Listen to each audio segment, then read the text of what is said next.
Hello everyone, welcome to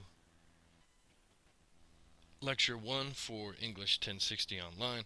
Today what we're going to go over is basically the foundation of the essay, right? The thesis, and then of course the foundational blocks, the topic sentence. So, what is a thesis, right? Here's always the kind of confusing advice. It's an opinion, which gets a little complicated because you can't use during your essays words like I think and I feel and all that. But all academic essays are guided by an opinionated assertion, which is the book definition of a thesis. The purpose of the essay is to justify and defend your claims, right? So you have an idea, right? Okay, let's say, well, let's talk about the Charles Hebdo, right, issue that's coming out. Okay, let's say instead of saying I believe, freedom of speech is more important than religious sacredness, right? So instead of saying I believe, that's your thesis, right? Freedom of speech is more important than religious sacredness. Okay, so now what do? You defend it through the rest of the essay. So anything that you do in terms of the essay should be based on a debate, an opinion, right, that could be defended, right? Not necessarily proven, right, because you can't always be 100% right all the time, because we are dealing with issues that are going to be very controversial or very debatable. So it must be debatable. It must be able to be justified and defended. It can't simply be an observation. So even something as silly as that stick figure, right, gravy should be in every band name, is technically a thesis. We could debate it. We could argue it. So this is the foundation of your essay, right? That thesis statement. It has to be debatable. It comes from your opinion, but you don't want to use phrases like I believe, I feel, I think, because that is simply a statement, not an argument. And so when we build up our thesis, right, we always want to think about how to strengthen that single sentence. Because if you note on essay one's prompt, right, your thesis alone is worth 10% of your essay. So let's take this kind of phrase, for example, right? Alcohol is poison. Well, is this an opinion? What is this? Well, it's not really anything helpful, right? Because can we debate it? Not really, right? The sentence may be true, but it's not an argument, right? It is poison. It's a biological toxin. We can easily prove that alcohol is a biological toxin. If anyone has ever had a hangover, you know this, right? A whole movie was based on this idea that alcohol could destroy your memory, right, for a night. So anything that we utter, right, can be talked about, can be debated. But when we do the academic essay, right, the statement has to have some sort of purpose, some sort of argumentative and debatable basis to it. This statement is simply not helpful for an academic essay due to the issue of relevance. Who cares, right? Alcohol is poison. What do we do with that? The questions that should always come to mind when you formulate a thesis is so what and why should we care? So these are kind of essential questions to ask when you're starting to do research, when you're coming up with any kind of topic for an essay, is what are we supposed to do with this issue, right? Okay, so abortion, right? So many people feel abortion is immoral. Many people feel that even if it's immoral, the government shouldn't declare a specific law, whether it's for or against abortion, right? So, but what are we supposed to do, right? If you want to prove that abortion is immoral, right? How do we debate that? How do we defend it in an academic setting, right? Why should we care about this issue, right? And so we want to build all sorts of debatable and justifiable points from this one simple sentence, right, that has a lot of complex functions within this essay. So let's look at more of a debatable opinion, right? So let's say you say too many college students drink alcohol. Well, now we're getting a little bit more into this issue of debatability, right? We could say, exactly the right amount of college students drink alcohol, right? The fact that we have this phrase too many is important because now we're debatable. But is it a strong thesis? No. Look at the parameters of this statement, right? Can the author really defend this opinion using logical reasoning? Well, somewhat, but what's the problem? How many is too many, for example? Do we have any sort of idea of scope? For example, what college are we talking about? Are we talking about college students in America? Are we talking about college students in the entire world? So how many is too many? Where are these college students? As well as, well, certain college students, if they're 21 years or older, right, can legally drink. So we have, excuse me, we have all sorts of important issues that we need to consider when we draft our thesis statement. Now, the author would have to establish specific criteria for such a claim. As I said, again, how many is too many? It's also difficult to prove because, as I said, scope, right? The author has to even determine this vague many, you know? And again, how has the author come to this idea? Through surveys, interviews, observation, The scope is too vast, as I said. Does the author include every college student around the world, or only in America, or only even in North Carolina? We have no real clear idea of the scope, of the relevance of a kind of thesis statement like too many college students drink, right? And so we want to have a specific thesis statement. We want to ground it in specificity, right? But again, it should give us a good overview of what this essay is going to argue. So, ways to refocus the original thesis statement. So let's look at a thesis statement like this. Due to the amount of drunk driving accidents in Pembroke, the local government should sponsor free anti-drinking and driving classes and programs. Right?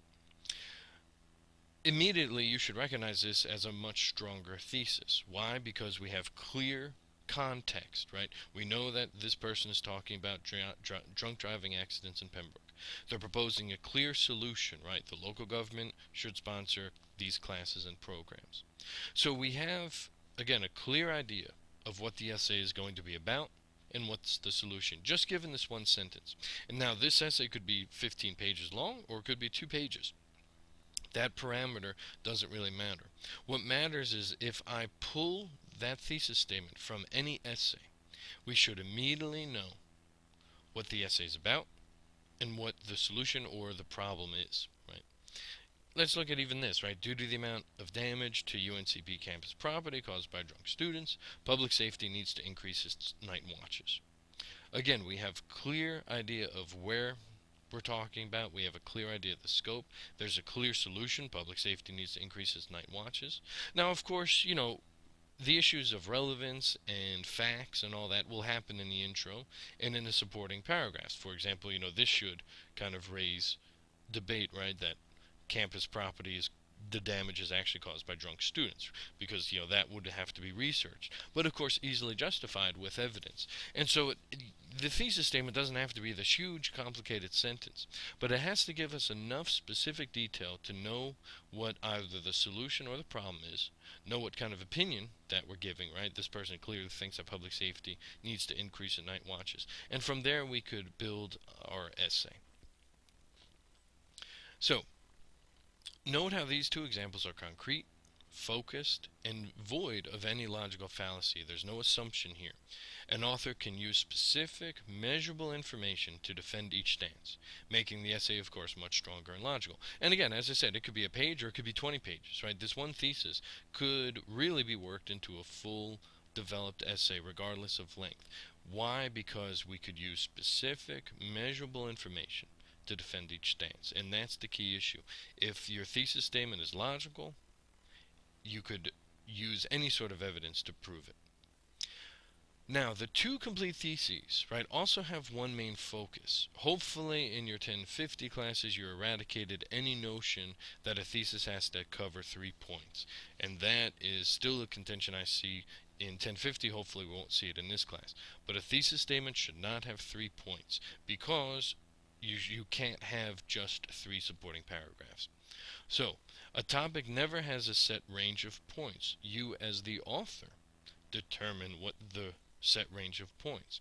So as an author, right, you decide what the focus will be and which points are the most important. And you should not combine all your points in that thesis, right?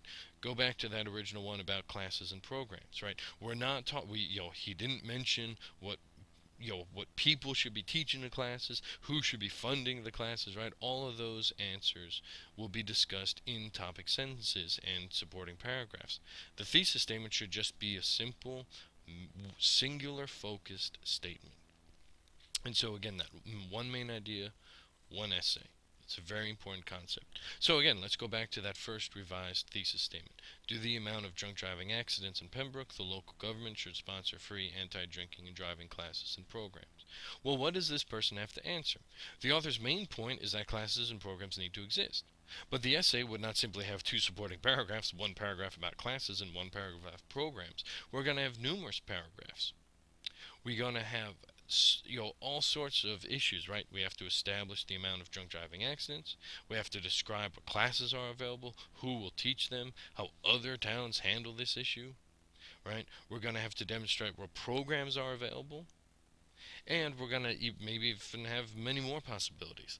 And so the thesis statement, again, should not cover every single idea in the essay.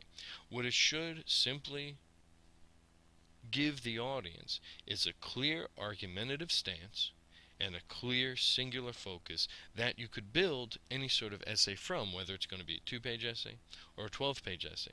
The thesis statement should just be a clear, singular, focused idea. And all the specific subtopics will, of course, be addressed in the supporting paragraphs. So don't overinflate that thesis. Another issue, of course, that we have to consider is summary versus argument. While your thesis should summarize the essay, it shouldn't actually be simply a summary itself.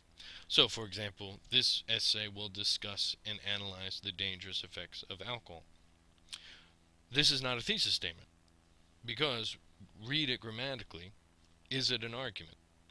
It's not an argument at all, because the essay will discuss and dissect, right, the dangerous effects of alcohol. So we do not have an actual argument here. While this sentence tells us what the topic will be in the essay, it's not actually making a clear argument. So what's happening is, if we redirect this, right, alcohol has many dangerous effects that can cause mental and physical impairments, right? Well, now we actually have a specific argument, because this author has to prove that these dangerous effects exist and that it actually causes mental and physical impairments, right? So we're going to have an entire essay that's going to prove that alcohol in fact causes mental and physical impairments, right? So again, you have to get rid of phrases like the essay will dissect, or this essay will discuss, or this essay will analyze, because that's not an argument, right? Because it's true, your essay will be doing that. And so again, you want to focus on the main topic and have a sentence that is clearly argumentative and clearly takes a stance. So this other issue too about belief and opinion all comes into the first person point of view. In general, we want to avoid the first person point of view. So it's okay, and I will accept at this stage a sentence like this. In this paper, I hope to show that speed racing makes people better drivers in everyday situations, right? Well, okay, it's acceptable. It's not a great thesis statement because you're using that first person. But at least you're kind of stating an argument, right? You hope to prove this is true. So this phrase is a helpful phrase if you still have trouble writing a thesis statement. So if you're having trouble, or have trouble if thesis is one of your weak points in your writing, this phrase will help you develop a thesis. In this paper, I hope to show that, right? And whatever comes after that is pretty much what you will be discussing. But here's a bad thesis. I believe that speed racing makes people better drivers in everyday situations. Why is that a bad thesis statement? Well, because it's I believe, right? And this is a really, really bad thesis statement. I personally think that speed racing makes people better drivers in everyday situations. The issue is, of course, the idea of opinion versus belief. If you tell me that you believe that speed racing makes people better drivers, I can't argue with that because it's your belief. I can't say, well, no, you don't, right? Because you clearly believe that way. Same thing when you say, I personally think, right? Well, of course you do. You think that way. So we're not actually getting into an argument, right? You're simply just telling me what you believe. The best thesis statement would actually delete that phrase, in this paper I hope to show, and start, speed racing makes people better drivers in everyday situations because. Now, if you start with the actual subject, speed racing, and make that into a sentence, you have to actually prove a point, right? Even though in that first sentence, that author will try to prove a point, in the middle too, the author will need to prove that they believe or think this way, which is, of course, not the point of the academic essay. And so again, what you want to do is really focus on that best thesis statement. The subject of your sentence should be the topic of your argument, right, for that thesis statement. And that would be the best way to formulate that thesis. But if you're having trouble, always use that phrase. In this paper, I hope to show that, and whatever comes after that will typically be a good argument.